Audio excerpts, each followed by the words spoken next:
son apparition dans votre champ de vision n'est pas une simple coïncidence.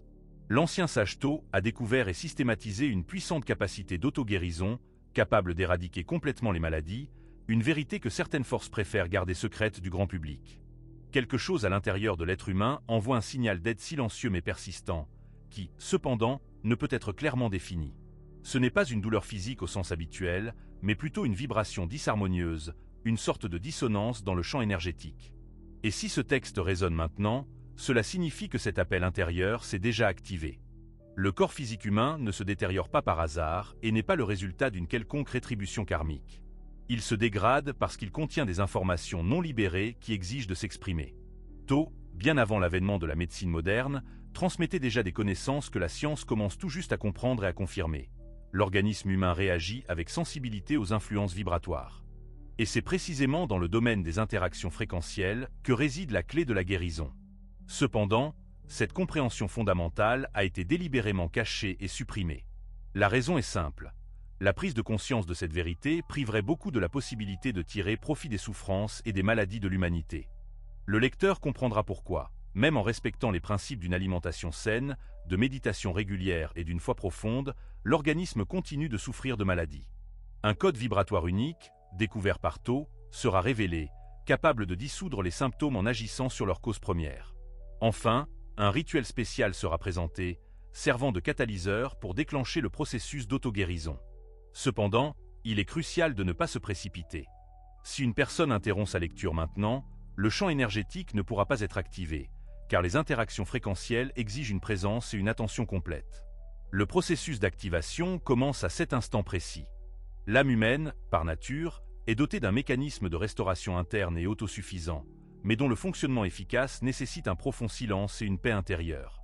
Les doctrines de To se sont avérées inacceptables pour le système dominant, car elles révèlent une vérité qu'ils ont toujours cherché à dissimuler. La maladie ne prend jamais naissance directement dans le corps physique. Elle ne fait que s'y manifester et s'y achever. C'est la manifestation finale d'un processus invisible qui prend sa source bien avant les symptômes visibles, à des niveaux d'existence que la science moderne n'ose toujours pas reconnaître ou explorer, mais que To a déjà décrit avec une précision étonnante dans ses écrits. Chaque manifestation physique prend sa source dans une dimension invisible. Toute réalité visible n'est qu'un reflet de ce qui existait déjà sous forme de vibration. L'être humain ressent les prémices de la maladie bien avant sa manifestation évidente, mais la société ne lui a pas appris à reconnaître ces signaux subtils. Peut-être que cette fatigue chronique, qu'il a l'habitude d'attribuer à la routine quotidienne, était déjà un premier signe. L'irritation constante et envahissante qu'il a appris à considérer comme normale, cette anxiété légère mais tenace qui surgit invariablement avant de s'endormir, ou cette sensation inexplicable mais persistante d'inconfort dans la poitrine, toutes ces manifestations ne sont rien d'autre que des signes émanant du champ énergétique, des preuves de vibrations déséquilibrées cherchant à s'exprimer et à se manifester sous forme physique. Cependant, ces avertissements ont souvent été ignorés, et le corps physique a alors commencé à émettre des signaux plus forts et plus douloureux. Les affirmations de To n'étaient pas de simples métaphores philosophiques abstraites. Ses paroles étaient littérales lorsqu'il proclamait « Tout est esprit.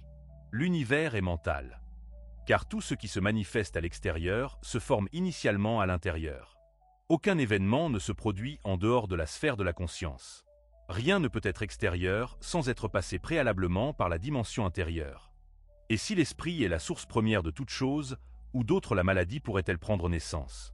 L'esprit n'est pas simplement un ensemble de pensées, c'est un vaste champ, une vibration continue. Et chaque modèle vibratoire émis par l'être humain, même à un niveau inconscient, façonne et détermine activement l'architecture de son corps physique. On peut imaginer l'esprit comme une puissante source d'émission et le corps physique comme un récepteur sensible. Ce qui est généré dans le champ énergétique atteint inévitablement la chair. Ce qui est répété à maintes reprises prend une forme matérielle.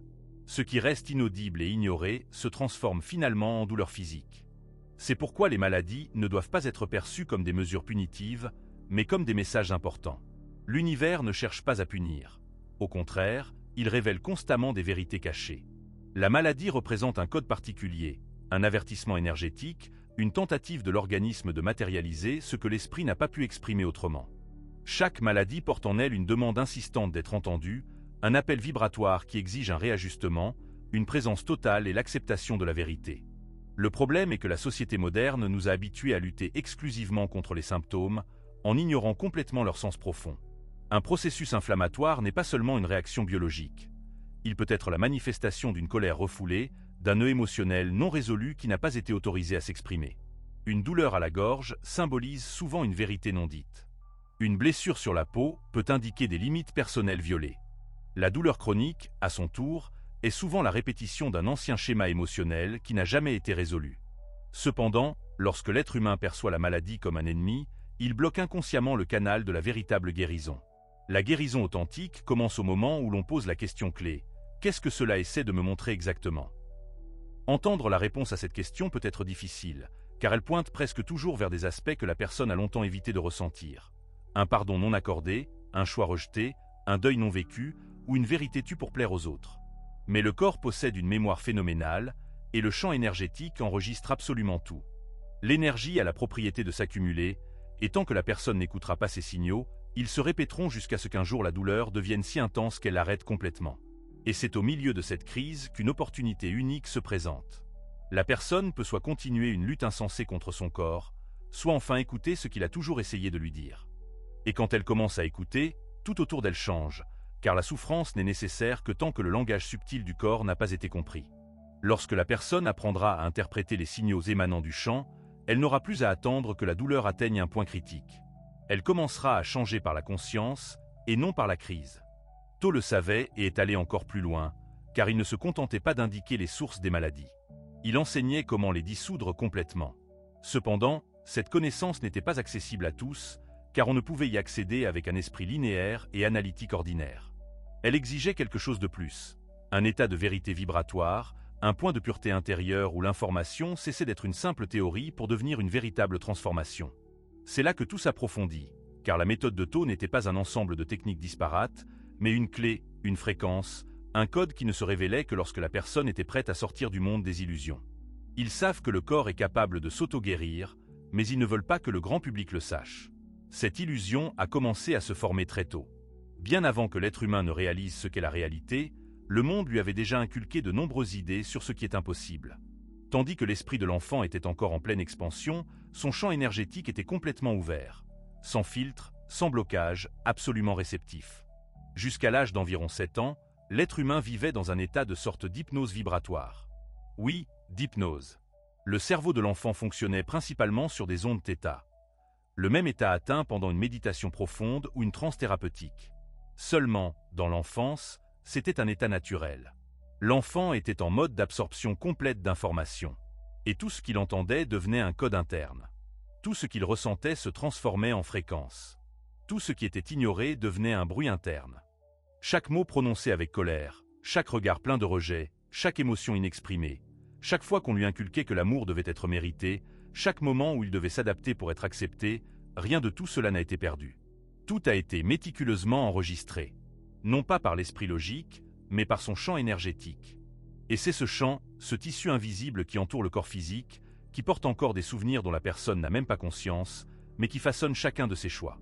La science moderne appelle cela le subconscient, un vaste réservoir d'informations qui gère environ 95% des actions quotidiennes de l'être humain. Mais Tho l'appelait autrement, l'akasha personnel. L'akasha est comme le livre vibratoire de l'âme humaine.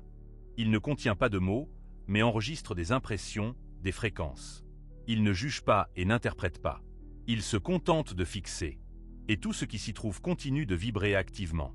C'est pourquoi une personne peut déployer tous ses efforts, suivre des régimes stricts, faire de l'exercice régulièrement, pratiquer la méditation, suivre des thérapies, et pourtant sentir que quelque chose ne va pas fondamentalement. La raison en est que son champ énergétique opère avec des souvenirs qui sont en contradiction directe avec ses intentions conscientes.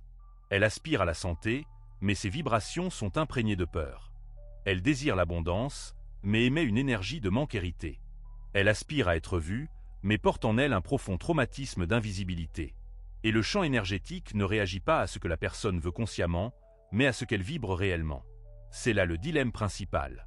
La plupart des gens essaient de changer leur vie par des efforts extérieurs.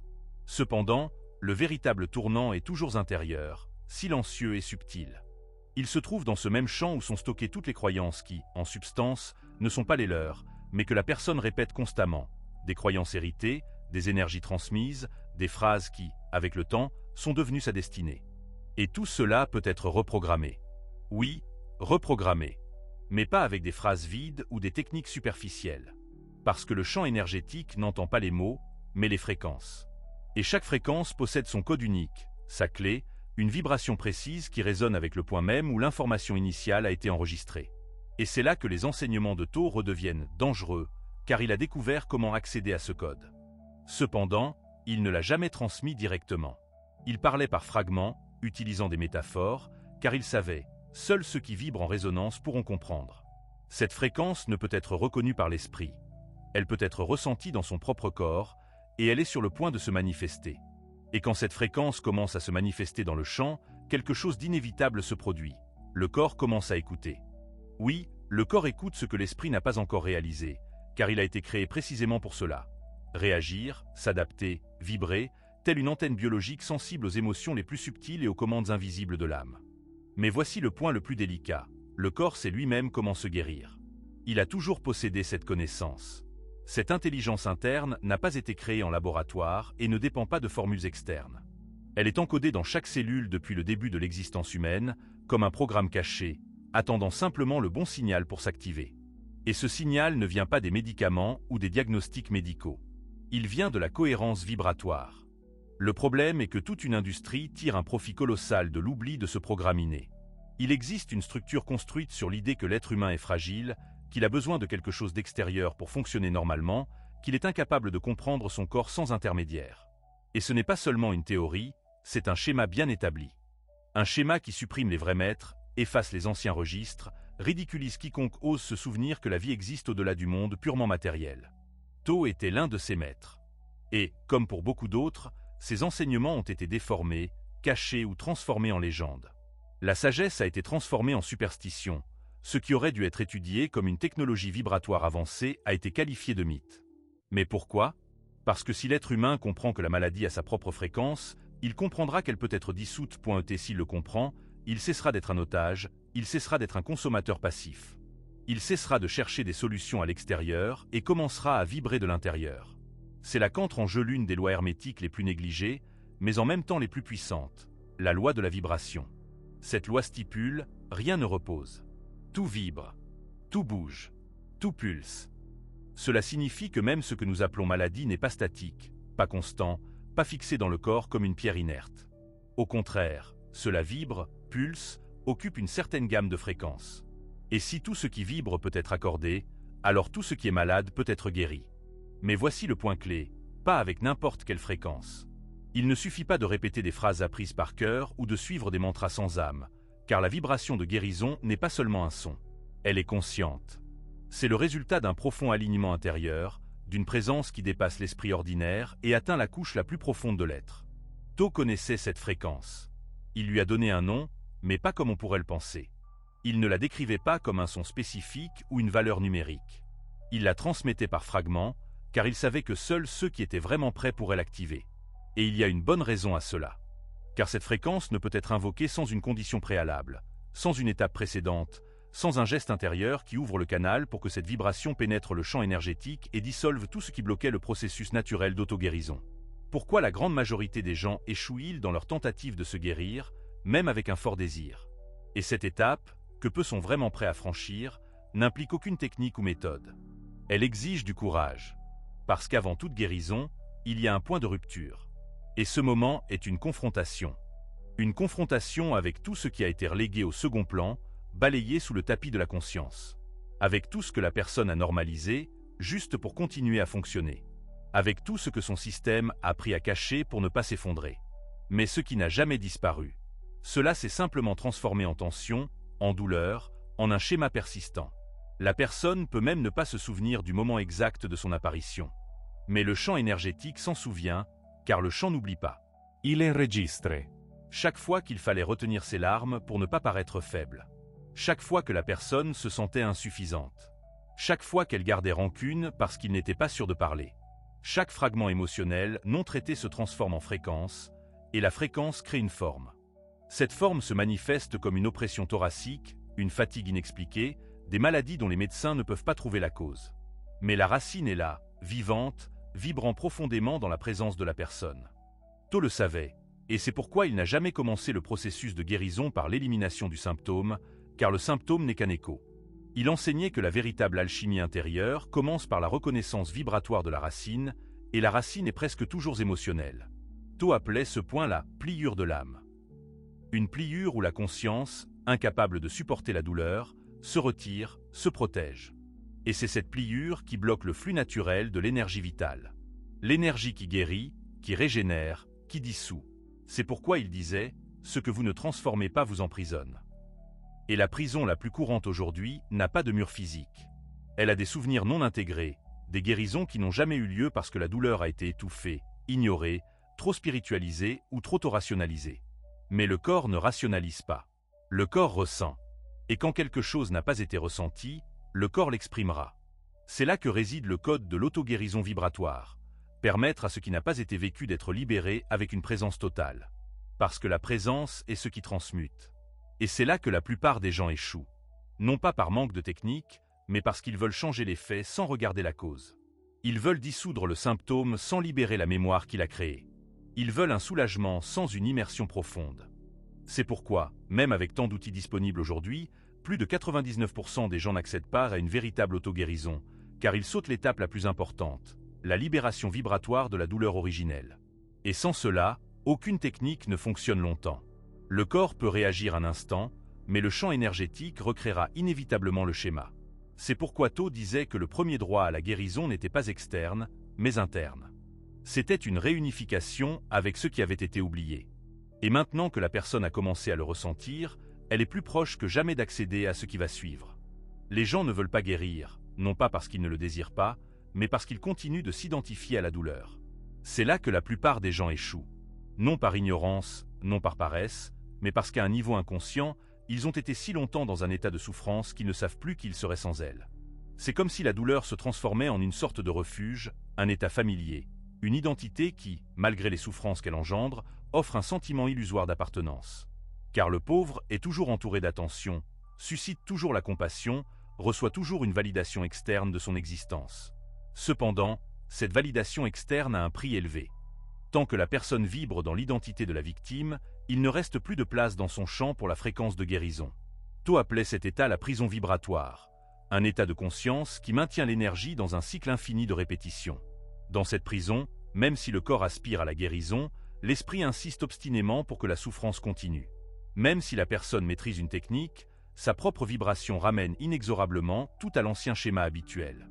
C'est comme essayer de planter une graine de guérison et de l'arroser de peur, ou d'allumer une bougie fragile au milieu d'un ouragan intérieur déchaîné. Le champ énergétique vibre en accord avec ce que la personne croit être. Si elle vibre l'abandon, le champ attire l'absence. Si elle vibre la peur, le corps passe en mode de défense. Si elle vibre la culpabilité, l'énergie vitale se retire. Et le plus difficile est que tout cela se produit, même lorsque l'intention consciente de la personne est positive. Car il est inutile de désirer la guérison si la vibration intérieure dit qu'elle ne la mérite pas. Il est inutile de chercher le changement si elle se considère toujours comme la même personne qu'avant. To ne se limitait pas à enseigner comment modifier les émotions.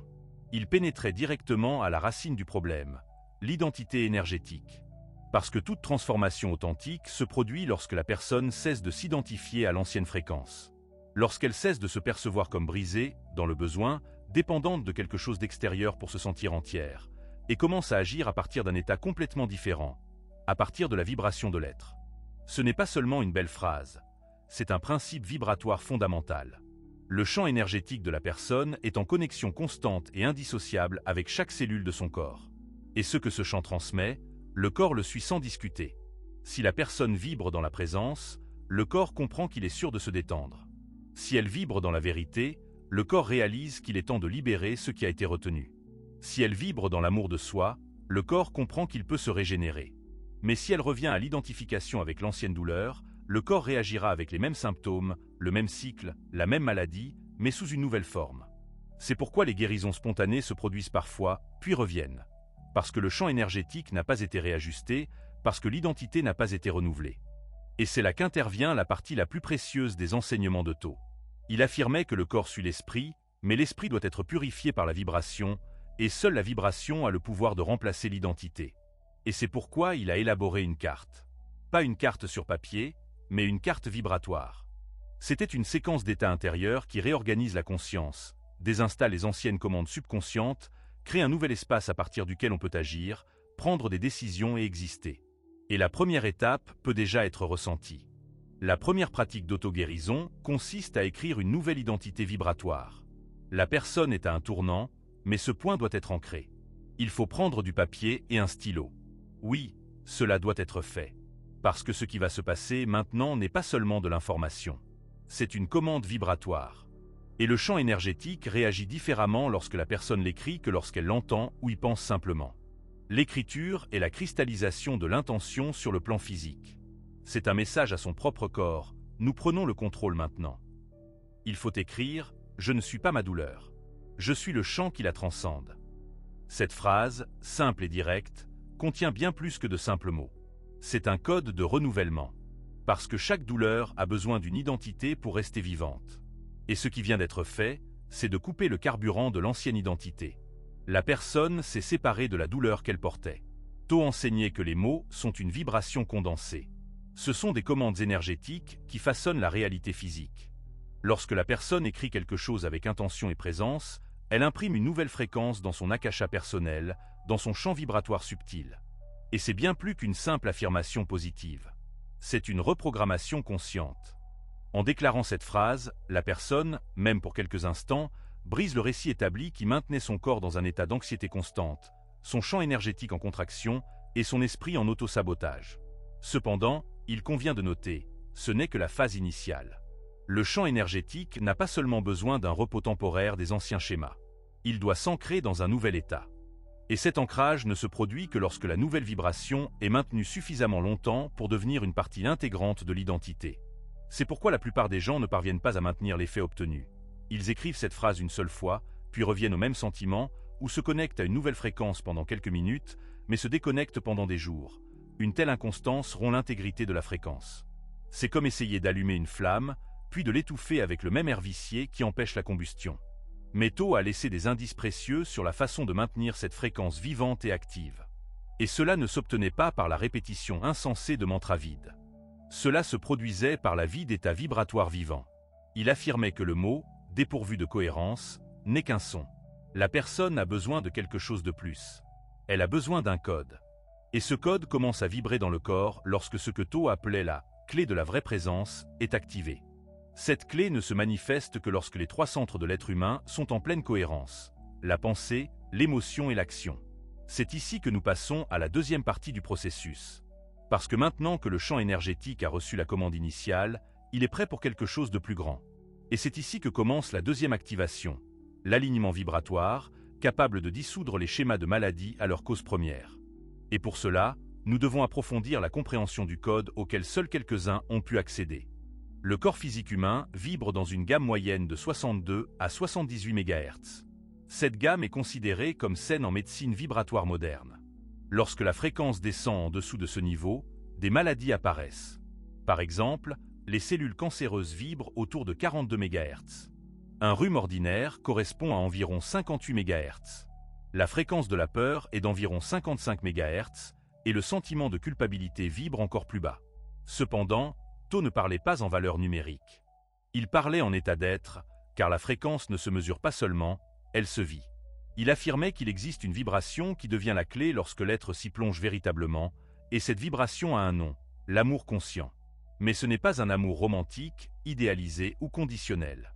C'est l'amour comme état de présence. L'amour qui se reconnaît entier même au milieu de la douleur. L'amour qui n'exige pas une guérison instantanée pour s'accepter. Un tel amour génère une vibration si élevée que le champ énergétique entre dans un état de réorganisation complète. La médecine moderne appelle cela l'homéostasie, l'équilibre intelligent du corps. To appelait cela la cohérence divine. Et cela ne se produit que lorsque la personne vibre comme elle pense et agit à partir de cet état. Il ne s'agit pas de répéter de belles phrases. Il s'agit de vibrer ce que la personne déclare. Parce que lorsque le champ énergétique sent que la pensée, l'émotion et l'action sont alignés, il comprend qu'il est sûr d'ouvrir les canaux de guérison. C'est alors que l'énergie bloquée commence à se dissoudre. Le corps se détend, l'information circule librement, la régénération se produit. Et à ce moment, le champ se réactive, et en se réactivant, il répond par l'auto-guérison. Mais cela ne se produit pas par hasard. Il existe un rituel vibratoire qui doit être respecté, et il est sur le point de commencer. Le rituel de To. comment activer l'auto-guérison dans le corps en 3 étapes vibratoires. La personne n'a pas besoin de rituels compliqués, de bougies parfumées ou de mots dans des langues anciennes. Elle a simplement besoin d'être ici et maintenant, car l'auto-guérison ne se produit pas dans le bruit des efforts, mais dans le silence de la vérité. Le rituel laissé par To est simple, mais absolument puissant. Il n'est pas basé sur un mysticisme vide, mais sur une vibration qui s'accorde avec la vie elle-même. Et pour qu'il fonctionne, la personne doit être entièrement présente. Alors, il faut s'arrêter, respirer profondément, sentir. La première clé est le silence. Il faut couper tout le bruit intérieur et extérieur. Fermer les yeux, s'asseoir le dos droit et respirer pendant 5 minutes avec intention. Il ne faut pas compter les minutes comme un exercice mental. Il faut compter comme si la personne rappelait son esprit dans son corps. Chaque inspiration est un retour au sanctuaire qu'elle a oublié d'être elle-même. La deuxième clé est la reconnaissance. Il faut parler à son corps. Oui, à voix haute. Il a une mémoire vibratoire. Il écoute. Il faut dire « je t'entends ». Et il faut attendre. Sans attendre de mots spécifiques, mais en écoutant attentivement les sensations. Peut-être de la chaleur, ou des frissons, ou une émotion qui surgit sans raison apparente. C'est le corps qui envoie un signal, disant « tu es enfin rentré à la maison ». La troisième clé est la commande. C'est le moment culminant. C'est maintenant que la personne déclare avec une conviction totale sa nouvelle identité vibratoire. Je retourne à mon état originel. Yeguris. Peu importe ce que l'esprit dira après cela. Il faut ignorer les pensées sceptiques, les vieux jugements, les voix intérieures programmées par la peur. L'important est de ressentir ce que ces mots provoquent dans le champ énergétique. Parce que le corps réagit à ce que la personne ressent et non à ce dont elle doute. C'est cela le rituel. Pur, intemporel, profond, et lorsqu'il est exécuté avec une intention véritable, il réorganise le champ intérieur de la personne. Des recherches en biorésonance ont déjà démontré que le corps modifie sa fréquence de base lorsqu'il reçoit des commandes accompagnées d'une émotion cohérente. La science moderne commence maintenant à confirmer ce que To enseignait il y a des milliers d'années dans un langage symbolique. La vibration est le médicament le plus puissant, et il le savait. C'est pourquoi il a laissé ses instructions, cachées dans les textes hermétiques, non pas comme une recette mystique pour les élus, mais comme une technologie vibratoire accessible à quiconque était prêt. Et maintenant que la personne est arrivée à ce point, quelque chose en elle s'est déjà activé. Parce que, une fois que cette information entre, elle ne disparaît jamais. Elle vibre. Elle résonne. Elle touche les parties de la personne qui dormait, attendant juste un rappel. Et ce rappel s'est produit maintenant. La personne ne peut plus prétendre ne pas savoir. Le code a été révélé. Et si elle applique ne serait-ce qu'un instant, le champ énergétique réagira, parce que la vibration reconnaît celui qui est prêt. Et si la personne a ressenti quelque chose, c'est parce que son corps a entendu. Son âme a répondu. La guérison n'est pas une promesse future.